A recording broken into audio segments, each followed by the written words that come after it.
ప్రభుత్వ పాఠశాలలో నాణ్యమైన విద్య, ప్రైవేట్ పాఠశాలలో ఫీజుల దోపిడీ.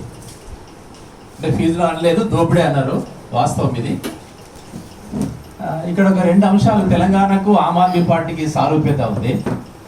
ఢిల్లీలో చాలా విజయవంతంగా మౌలికమైనటువంటి విద్యా ఆరోగ్యం మీద విజయవంతంగా అధికారాన్ని చేపట్టి భారతదేశంలోనే ఒక ఆదర్శవంతమైనటువంటి పరిపాలన నిర్వహించినటువంటి ఆమ్ ఆద్మీ పార్టీ ఢిల్లీలో పరిపాలన చేసింది.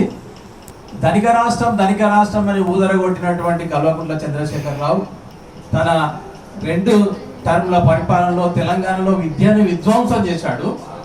అయితే ఆయన ఇక్కడ విధ్వంసం చేయకుండా అక్కడ ఆమ్ ఆద్మీ పార్టీని కూడా మొత్తం సంక్షోభంలోకి తీసుకొచ్చేసి, బదనాంలోకి తీసుకొచ్చి మద్యం అనేటువంటి దానిలో ఒక తప్పుదో పట్టించేటువంటి పని చేశాడు. ఇక్కడ తెలంగాణలో ఆమ్ ఆద్మీ పార్టీకి ఇక్కడ చూస్తే చాలా మంది మీ కార్యకర్తలు టీం అంతా కూడా చాలా యువతరం ఉన్నారు. అభినందనలు మీకు. భవిష్యత్ అంతా యువతరందే. గ్రామాలలో బస్తీలలో ఎడ్యుకేట్ చేసి ప్రజల్ని ప్రభుత్వ పాఠశాలల పట్ల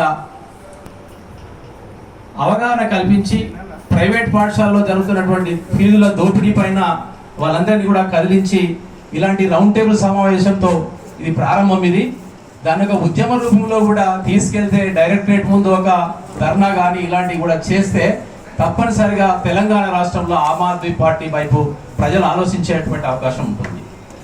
ఇంకొక విషయం నేను చెప్పేది ఏంటంటే, నేను దాదాపు 35 ఇయర్స్ టీచర్గా పనిచేశాను. జనార్దన్ సార్ చెప్పాడు, ఇన్నేళ్ల సర్వీసులో ఒక్కసారి మాత్రమే నాకు డిప్యూటీ డిఓ హై స్కూల్లో ఇన్స్పెక్షన్ చేశాడు.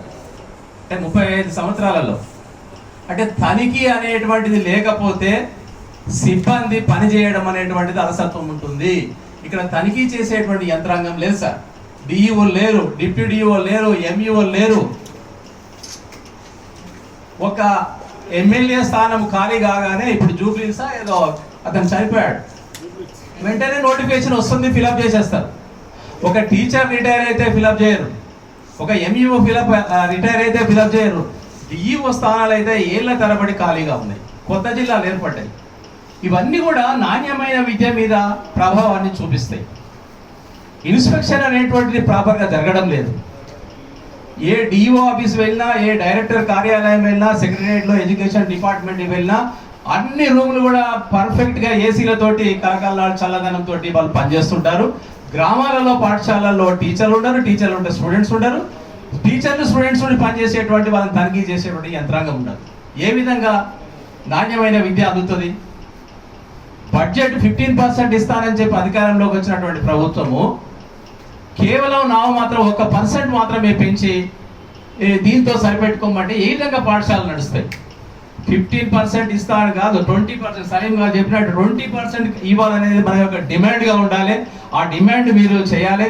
ఈ రౌండ్ టేబుల్ సమావేశం యొక్క నిర్ణయాలన్నీ కూడా మీరు సెక్రటరీ గారు కానీ, వీలైతే ముఖ్యమంత్రి గారు కానీ కలిసి ప్రతినిధి బృందం వెళ్ళి ఇవ్వాలని చెప్పి నేను విజ్ఞప్తి చేస్తున్నాను. సమయం తక్కువగా ఉంది కాబట్టి నేను ఎక్కువగా మాట్లాడలేకపోతున్నాను. మరొకసారి ఆమ్ ఆద్మీ పార్టీకి హృదయపూర్వకమైనటువంటి అభినందనలు బాల హక్కుల సంక్షేమ సంఘ పక్షాన్ని తెలియజేస్తున్నాను. Thank you sir.